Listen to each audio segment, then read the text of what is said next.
सद्गुरू श्री ब्रह्मचैतन्य महाराज गोंदवलेकर यांचं प्रवचन 29 एप्रिल. पैशाच्या आसक्तीत राहू नये. कामवासना आणि पैसा या दोन्ही परमार्थाला विघातक आहेत. पण मला जर कोणी विचारले की त्यातल्या त्यात जास्त घातक कोणते ते सांगा, तर मी सांगेन की पैसा हा त्यातल्या त्यात परमार्थाला जास्त हानिकारक आहे.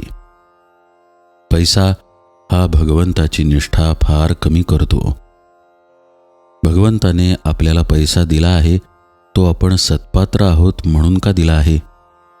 यासाठी भिकाऱ्याला पैसे देताना उगीच वाद घालू नये.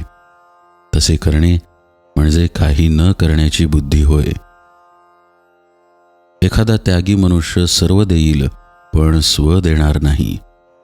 स्व देऊन मग सर्व ठेवले तरी चालेल, पण सर्व देऊन स्व ठेवला तर ते मात्र चालणार नाही. म्हणजेच मी देतो ही भावना राहिली तर सर्वच देणे वाया जाते.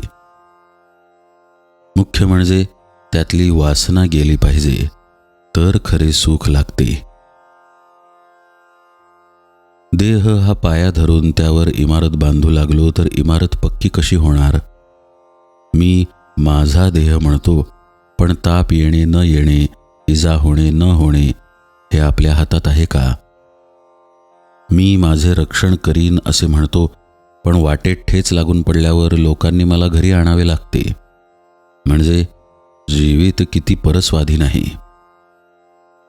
देहाने कितीही कार्य केले तरी ते कळसाला नाही पोहोचणार. अभिमानाने केलेले कार्य कसे कळसाला पोहोचणार? एक भगवदिच्छेने कार्य केले तरच ते शेवटाला जाते. समर्थांनी देहबुद्धी नष्ट करून रामाचे अधिष्ठान ठेवून कार्य केले, म्हणून त्यांना एवढे कार्य करता आले. जो भगवंताचा झाला त्याचेच कार्य पूर्ण झाले आणि त्यालाच खरे समाधान मिळाले.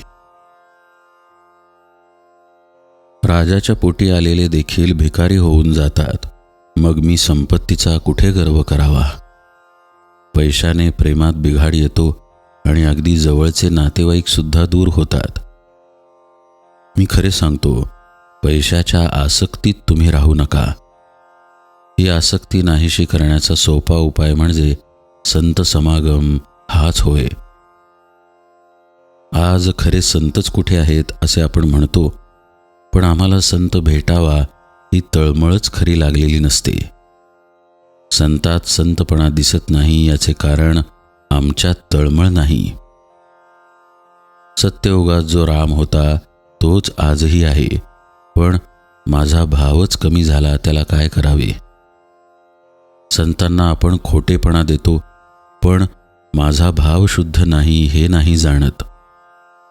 विषयात सुख आपल्या इच्छेप्रमाणे मिळत नाही म्हणून आपण संतांकडे जातो, पण संताला अर्पण करून घेण्याकरिता किती जण संताकडे जातात?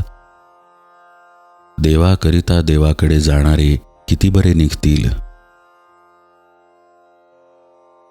मनाने नेहमी मी रामाचा आहे ही भावना ठेवावी. जानकी जीवन स्मरण जय जय राम.